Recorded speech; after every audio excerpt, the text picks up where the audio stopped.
Trump and Bondi are treading all over gun owners. They all try and take away your guns, and that's what they're doing, and they're going to take away your guns. Your Second Amendment is under siege. But the they is actually the Trump administration. DOJ just ruined a big win.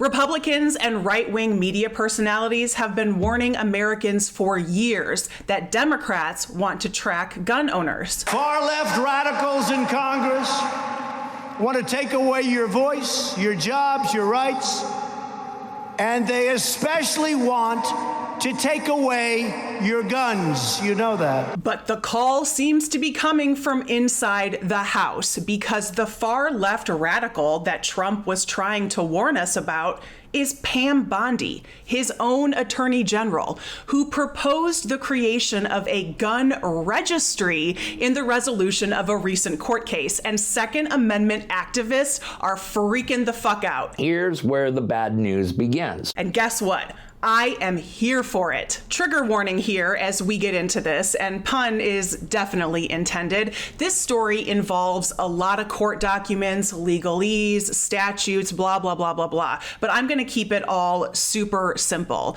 For people who stand on the side of common sense when it comes to guns, this is good news. But for Second Amendment freaks, this is bad news. Here's where the bad news begins. Because what the Department of Justice proposes, individuals who, one, were members of Plaintiffs' Firearm Policy Coalition, Inc., Second Amendment Foundation, or Louisiana Shooting Association at the time this action was filed on November 6, 2020, and two, have been identified and verified by respective plaintiff organizations during the course of this litigation.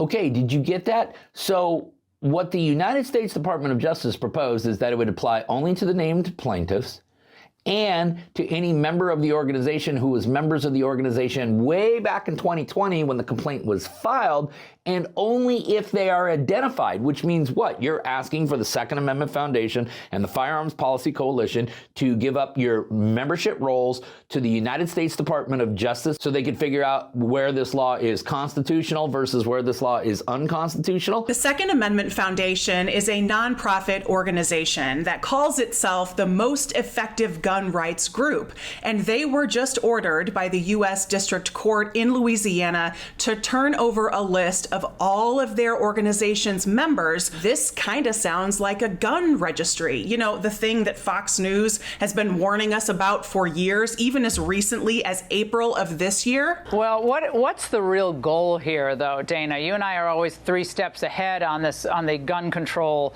advocates' work. So what do they really want to get out of this tracking? A registry.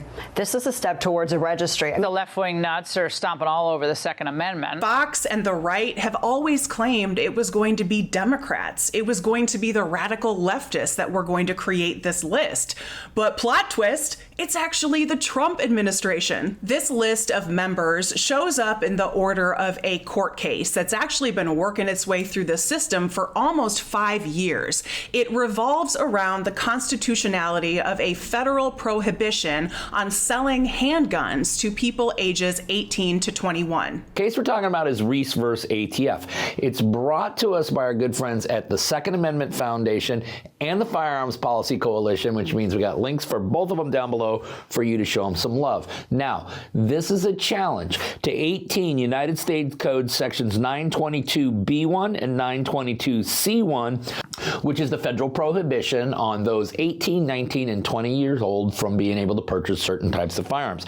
The case was initially filed in the United States District Court for the Western District of Louisiana on November 6th of 2020. Second Amendment Foundation that I mentioned before is one of the plaintiffs in this case, and they are actually the plaintiff in dozens of cases working their way through the courts right now. All of this is being done in an effort to secure and expand than gun rights, according to their mission. Second Amendment enthusiasts will repeat the right to bear arms ad nauseum. They always conveniently leave out the first line in the Second Amendment in the U.S. Constitution, which is a well-regulated militia. So the ability to regulate the right to bear arms has always been part of the Second Amendment.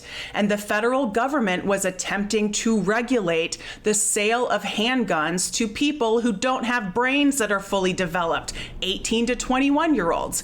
And that is the regulation that the plaintiffs, including the Second Amendment Foundation, were challenging here. The lower court, the Western District of Louisiana, Lafayette Division, actually upheld this law.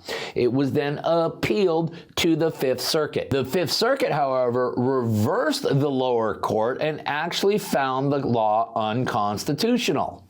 A huge win, but now we get to something that we always talk about, which is the remedies, right? Because if you don't have remedies, you don't really have a lawsuit. So what is the remedy here? The plaintiffs and the federal government, led by Attorney General Pam Bondi, were supposed to hash out the details of this case. They were supposed to present a resolution that the court could order, but they couldn't do it. So they each presented their own suggestions for a resolution to the court.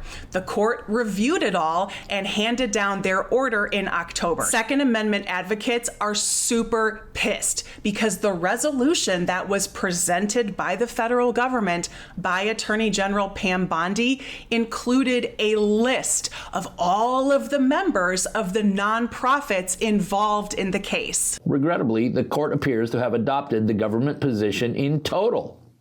As a result, the injunction in this case, in the context of SAF members specifically, and this is important, okay? I want you to pay attention to this, only covers SAF members who were members at the time the case was filed on November 6, 2020, and who are located in the geographical bounds of the Fifth Circuit, Texas, Mississippi, and Louisiana.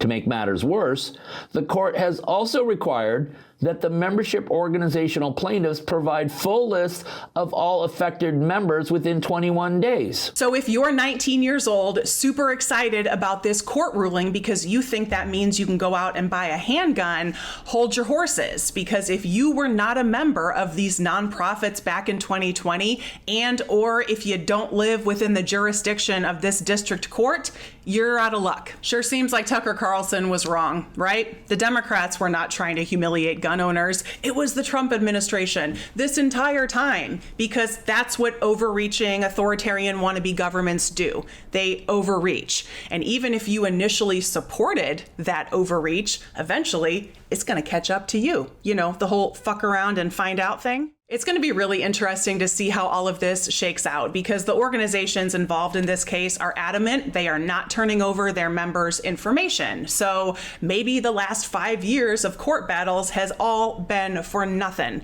I actually hope they wasted a shit ton of money on this. Make sure you subscribe to Really American so you can keep coming back for any updates on this silly Second Amendment debacle. For Really American Media, I am Corinne Straight. Thanks so much for watching. I'll see y'all next time.